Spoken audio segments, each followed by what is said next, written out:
Hello everybody, BMI here today with a tournament report update for BSF Sydney, which is my home region. Check this out, by the way.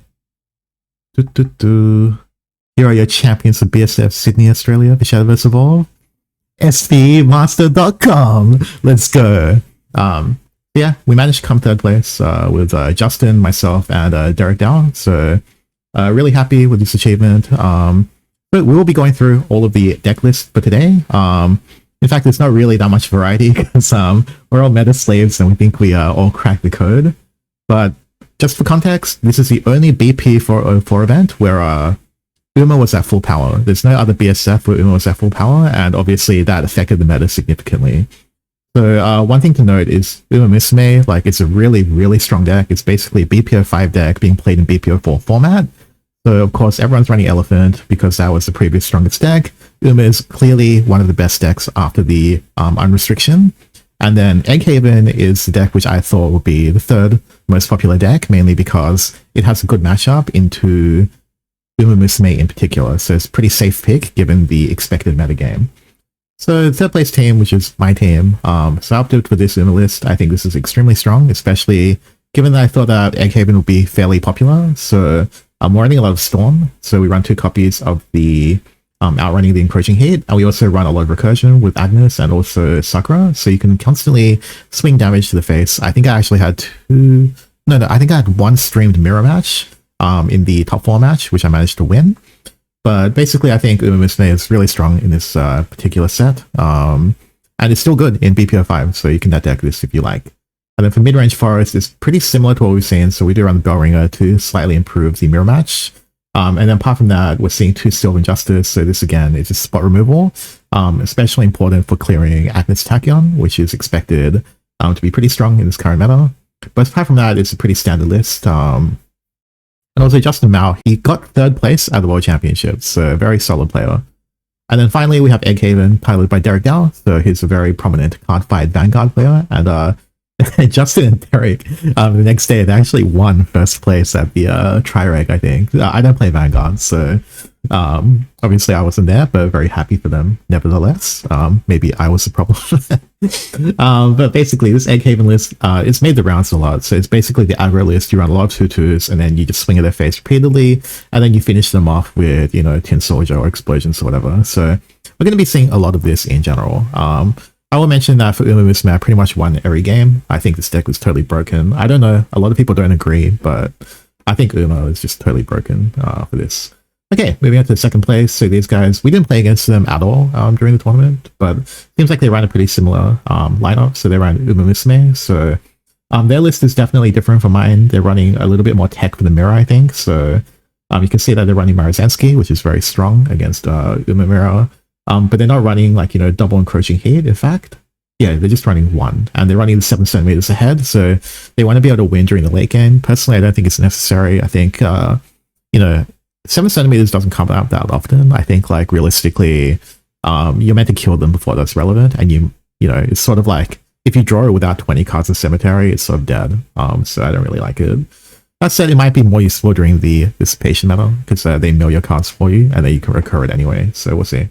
Okay, cool. Egghaven. So this is pretty much a very similar list to what Derek brought. I think these guys are running Surefire Bullet, which makes a lot of sense. So basically, the Surefire Bullet is good for the mirror match in particular. It clears 4 4s. It basically clears Alice pretty easily, and also Cudgel if you run it. So overall, it's still also the very aggressive package with multiple goblins, menu, but they have a little bit more tech in that regard. And then the final deck, as expected, is Mid-Range Forest. So, I mean, no surprise, right, guys? This deck is extremely strong.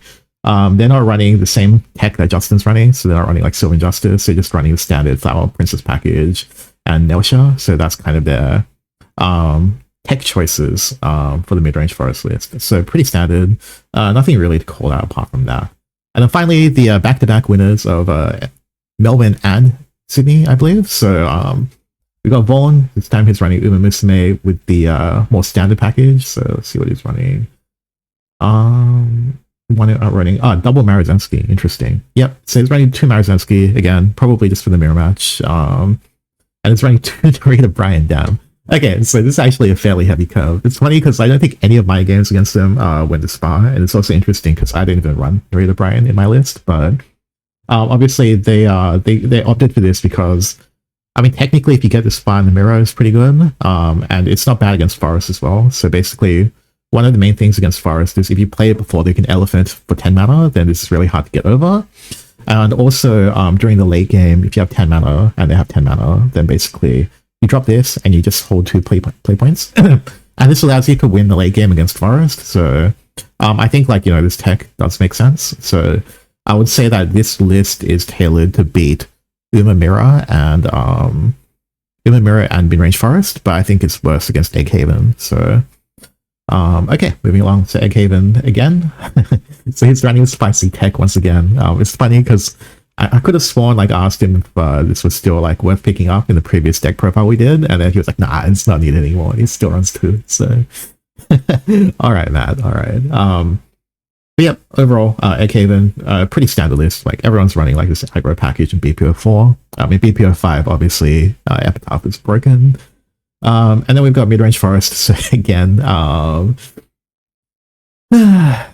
yeah, we just saw this in pretty much every single BSF, didn't we? So this one, it does up to run 2 copies of Spring Green, and apart from that, it looks pretty standard. Oh, 1 copy of Silent Suzuka, which we don't see too much, but I think 1 copy does make sense. You'll usually be able to find some kind of opportunity to play it. So yeah, this is the final and only tournament that was Uma Musume at full power, and as a direct result, it made the top 3 lineups completely the same. So everyone ran 3 copies of Elephant, 3 copies of Egghaven, and 3 copies of Uma Musume, because these were just clearly the best decks of the format running into the expected field. So that's pretty much it for this. We'll have more coverage in terms of BP05 events as they come up. If you're watching this video as it comes out, make sure to check out the SVE Master Championship, which is this weekend. It's a 500 USD cash prize tournament. Oh, and just before I forget, also thank you to our Patreon subscribers, Rockster, Siege, Roll Pasuka, Framework, Comanche, Rise, and Yami no Okami. Thank you guys for your support. Without you guys, wouldn't be able to keep pumping out this content. If you guys are interested in supporting the channel and also the site, we do have some Patreon exclusive releases. So soon we'll have a BP05 Egghaven guide. So it's a deck that I've been playing the most recently. It's busted, guys. Absolutely. And then after that, I'll update the Musume guide, and then we'll take a vote in terms of what to do for the next guide after that. So thank you so much for watching. If you like content like this, make sure to like and subscribe, and I'll see you guys next time.